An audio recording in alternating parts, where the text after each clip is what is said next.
Sorry, मैं story एक साथ नहीं सुना पाई क्योंकि दरवाजे पे कोई आ गया था और डिस्टरबेंस हो गया था। तो मैं कंटिन्यू करती हूँ।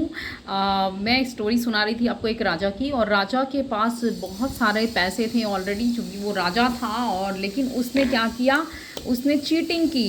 उसने बहुत सारे जो अपने राजा, जो प्रजा होती है, थोड़े लाइट कम है, मैं आगे की तरफ जा रही हूँ और आपको टहलते हुए स्टोरी सुनाऊंगी आगे। एंड चलिए, मैं इधर बैठती हूँ बालकनी के साइड में और मैं बताती हूँ आपको स्टोरी कि वो जो राजा था उसके पास पैसे की कोई कमी नहीं थी, बट उसने क्या किया, चीटिंग किया। और उसने सोचा कि मैं क्यों ना प्रजा से भी जो भी एक्स्ट्रा किसी के पास पैसे हैं वो सब पैसे भी ले लेता हूँ ज़ोर ज़बरदस्ती करके। और उसने क्या किया, सारे लोगों से पैसे लिए, ज़ोर ज़बरदस्ती किया। जिसके पास थोड़े ज़्यादा धन थे उन सब से ज़बरदस्ती कर करके ले लिया, और वो सारे धन दौलत को एक खजाने में इकट्ठा करते गया। और उसके साथ एक राजदार था, उसका एक मंत्री के पास भी एक चाबी थी और उसके पास भी एक चाबी थी। दोनों जो है जंगल के बीच में एक बहुत बड़ा खजाना बनाए और वहाँ पे सारे धन दौलत को इकट्ठा करना शुरू कर दिया। राजा ये बात भूल गया था कि वो अमृत पीकर नहीं आया है। राजा ये बात भूल गया था कि दौलत सिर्फ दौलत है, उसे बहुत सारी चीज़ें खरीदी नहीं जा सकती है। फिलहाल आगे कहानी सुनते हैं। और उसके बाद क्या होता है कि एक दिन राजा अंधेरी रात में सोचता है कि चलो चल के देखते हैं कि मैंने कितनी सारे दौलत इकट्ठा किया है लोगों से। और उसने अकेले ही बिना मंत्री को लिए वो चला गया। और रात अंधेरे में जब वो गया उस जगह पे खजाने के, तो अंदर जाते ही वो इतना खुश हुआ कि वाह, मैंने तो बहुत सारे पैसे दौलत इकट्ठे कर दी और अब मैं जो है दुनिया का सबसे बड़ा अमीर राजा हो गया हूँ। और मेरे पास तो बहुत सारे पैसे हैं, दौलत है, धन दौलत जवाहरात, क्या कहते हैं, हीरे जवाहरात, वो सारी चीज़ें हैं। और वो इतना खुश हो गया कि वो उसमें खोते गया देखते हुए, और उसे भूल गया था कि मुझे घर भी जाना है, बहुत देर हो गई। तो उधर से वो जो मंत्री था रात में वो दौरा करते हुए उधर जंगल की तरफ गया देखने के लिए सब कुछ ठीक है। देखा कि दरवाज़ा खुला है, तो वो भी टेंशन में आ गया कि अरे राजा साहब का कहीं दौलत कोई लेके न चला गया। तो वो जाता है और बाहर से जो है दरवाज़ा बंद कर देता है अच्छे से कि उसकी जो दौलत है वो सब कुछ सही रहे, राजा साहब को कोई दिक्कत ना हो।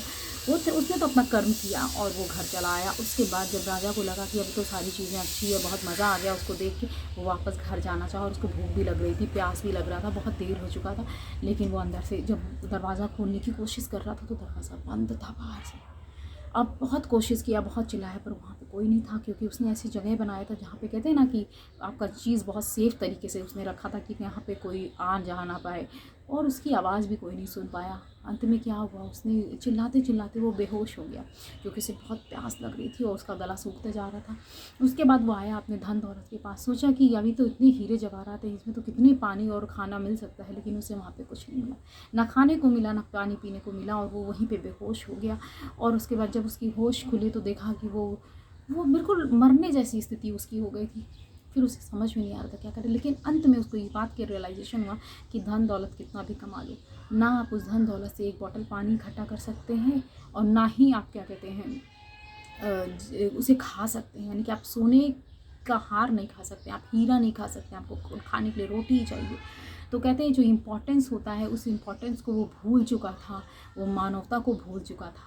और अंत में उसने उसी धन दौलत के बीच में उसने अपना दम तोड़ दिया। और जाते जाते उसने जो है अपने खून से उसने क्या कहते हैं अपने अंगूठे को काट के अपने किसी चीज़ से, और वहाँ पे उसने कुछ लिख दिया था, एक मैसेज था वो लोगों के लिए कि आप कभी जो ये सोचते हैं कि आप धन दौलत के पीछे भाग रहे हैं, आपको सब कुछ मिल रहा है, ऐसा कुछ नहीं होता है कि आपको सब कुछ मिल रहा है।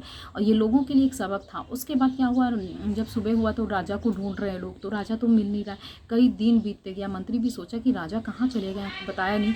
तो बहुत दिन होने के बाद उस मंत्री ने सोचा कि क्यों ना चलो अभी उसका ख़जाना में से कुछ थोड़े बहुत मैं निकाल लेता हूँ ज़रूरत भर का।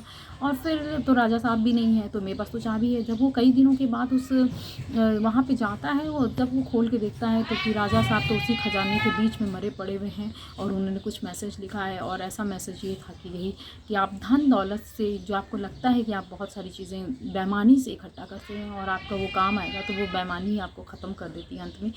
और इस कहानी से पता नहीं किसको क्या शिक्षा मिलती है, मुझे नहीं मालूम, पर एक बात याद रखिए, जीवन में हर एक चीज़ों की उतनी इम्पोर्टेंस होती है।